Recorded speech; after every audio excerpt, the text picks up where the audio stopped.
اس کا باپ کیسا تھا؟ علی تو اس اعتبار سے خوش نصیب ہے کہ چلو علی کا باپ تو ہے۔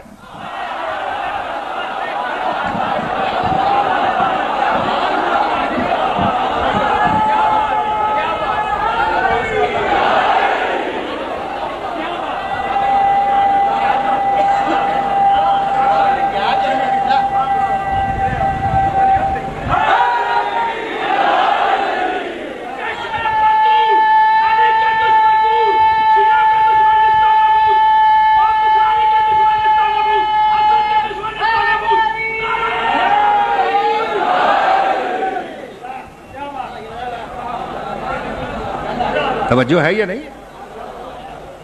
آج تک کسی مفکر نے، چاہے مسلم ہے یا غیر مسلم، اس بات پر بحث نہیں کی کہ ابو طالب علی کا باپ نہیں۔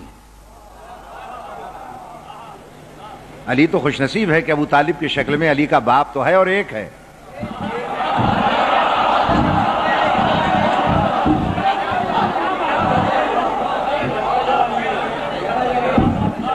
توجہ ہے یا نہیں؟ ورنہ تاریخ میں تو بڑے بڑے نام نکلیں گے، طالب علم کی حیثیت سے کس کس نام کا میں تجزیہ کروں گا اور کس کس نام کو میں تاریخ سے نکالوں گا، ورنہ پوچھنے والا پوچھے گا ابن کثیر کے کیا معنی ہے؟ پوچھنے والا پوچھے گا ابن عوام کون ہے؟ پوچھنے والا پوچھے گا یہ ابن مسافر کون تھا؟ کس کس مسافر سے پوچھو گے؟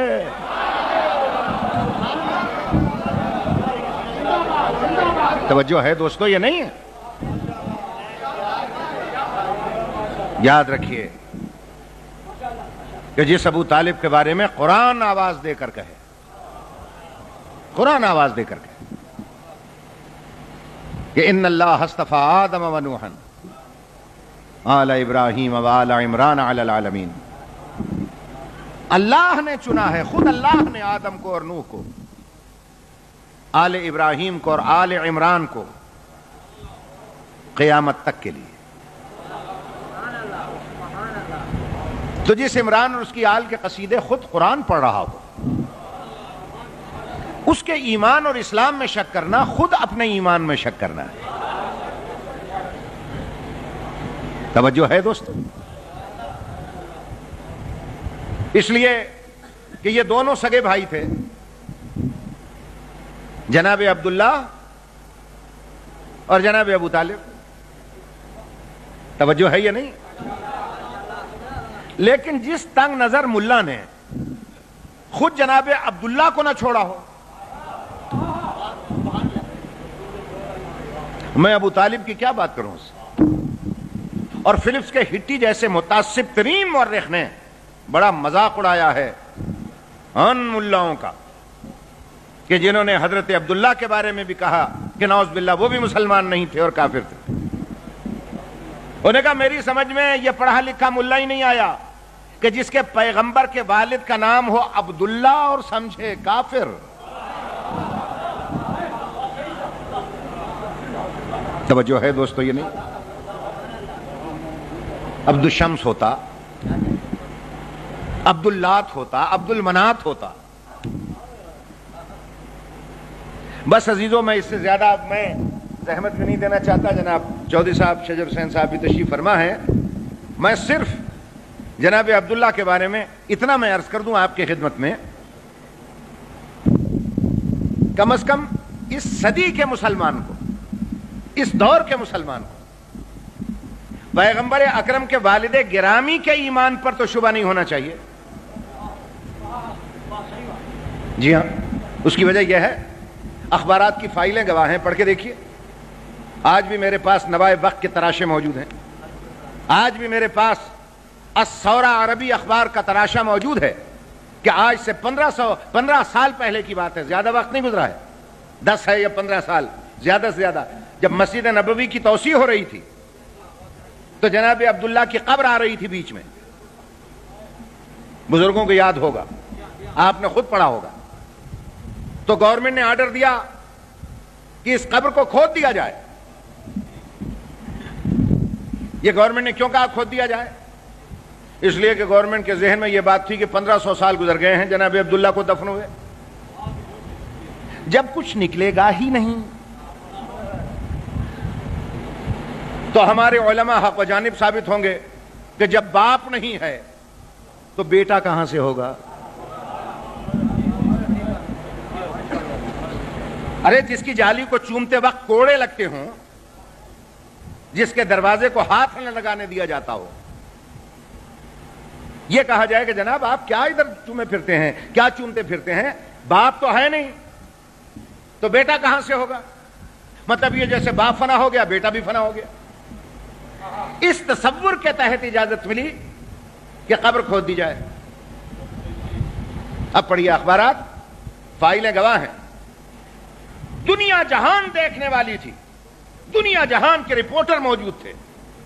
اخبار والے نے لکھا کہ جب جناب عبداللہ کی قبر کھودی گئی تو نہ صرف پورا جسم اسی طرح تر و تازہ نکلا بلکہ کفن تک میلا نہ تھا۔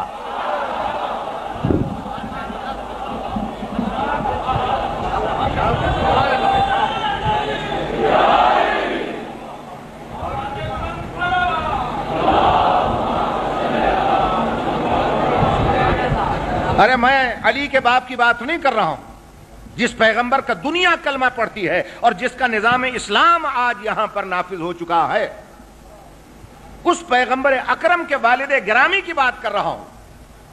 اور پھر اسی گورنمنٹ کے افراد نے جنت البقیع میں اپنے ہاتھوں سے دفن کیا۔ کن کو دفن کیا؟ جناب عبداللہ کو، جس کے لیے مولوی صاحبان ساری زندگی کہتے رہے کافر کی قبر ہے، کافر کی قبر ہے، اور جس کے لیے روایتیں سنائی جاتی رہیں کہ جب حضور معراج پہ جا رہے تو دیکھا جہنم میں نعوذ باللہ والدین جل رہے تھے، تو اللہ سے کہا یا اللہ یہ کیا ہو رہا ہے، یہ تو میرے والدین ہیں۔ اللہ نے کہا یہ امت کو بچا لے، یا ماں باپ کو۔ امت بڑی پیاری سی، سرکار نے کہا یا اللہ امتی امتی، میری امت کو بخش دے۔ ماں باپ کی پرواہ نہیں ہے کہ وہ جہنم میں ہے، اسے کہتے ہیں وقت کا تماچا۔ اللہ نے کہا جس کو ساری زندگی تم نے جہنم میں ثابت کیا ہے، اگر میں 14ویں صدی کے اختتام پر تمہارے ہاتھوں سے جنت میں نہ رکھوایا تو اللہ میرا نام بھی نہیں ہے۔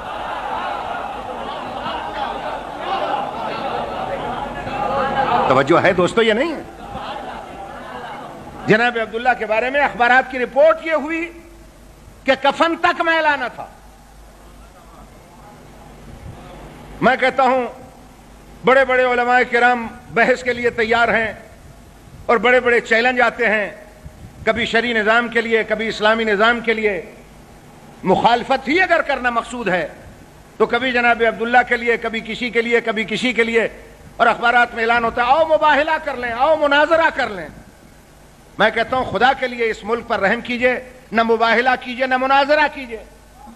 میری ایک تجویز ہے، مان لیجئے، دودھ کا دودھ اور پانی کا پانی ہو جائے گا۔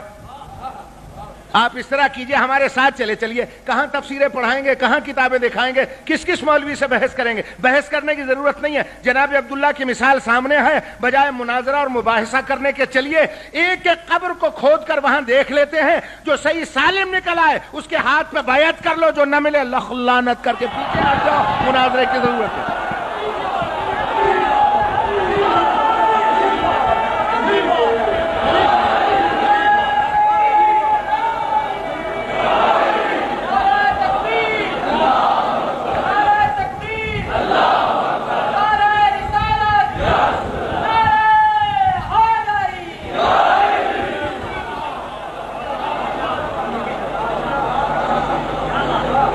اگر نیند نہ آ رہی ہے تو مل کے بآواز بلند نعرہ تکبیر، نعرہ رسالت، نعرہ حیدری۔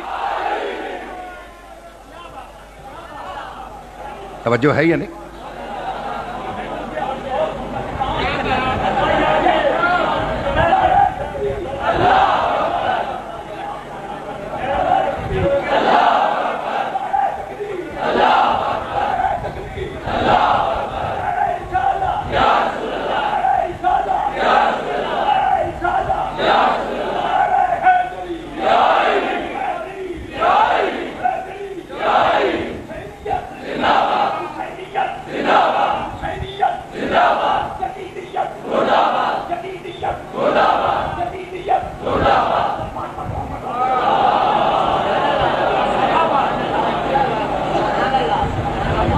دیکھیے سعودی عرب کے اخبارات اٹھا کر تلاش کیجئے اخبارات کی فائلوں میں، جناب عبداللہ کے بعد کتنے ایسے جلیل القدر صحابہ کی قبریں کھودی گئی، خدا کی قسم ان کے بدن بھی صحیح سالم نکلے۔ ہماری جانیں فدا ہو جائیں اس صحابی پر کہ جو سلمان بن کے نکلا، بوذر بن کے نکلا، جابر بن عبداللہ انصاری کی قبر کو کھودا گیا، جلیل القدر صحابی، بدن اسی طرح نکلا۔ ارے میں کہتا ہوں کہ جن کا دل ان کی محبت سے سرشار ہو جائے، چاہے زندگی گناہوں میں گزر گئی ہو، لیکن ایک دفعہ شمع محبت روشن ہو جائے، زمین کی مجال ہے کہ اس کو چھو سکے یا اس میں تغیر پیدا کر سکے۔ اگر یقین نہ آئے تو حر کی قبر کھود کر دیکھ لو۔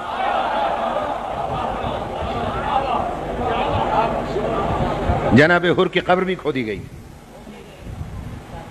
جب رومال زہرا کو کھولا گیا تو خدا کی قسم تازہ خون نکل آیا۔ اسی طرح معلوم ہوتا ہے آج سویا تھا، دنیا کا مانا ہوا گناہگار، دنیا کا مانا ہوا خطا کار، اس سے بڑا کون مجرم ہوگا، اس سے بڑا کون خطا کار ہوگا؟ گھیر کے لایا حر، خیمے اکھڑوائے حر نے، لگام میں ہاتھ ڈال کے کھینچا حر نے، دشمن کی فوج میں صبح تک بیٹھا رہا حر،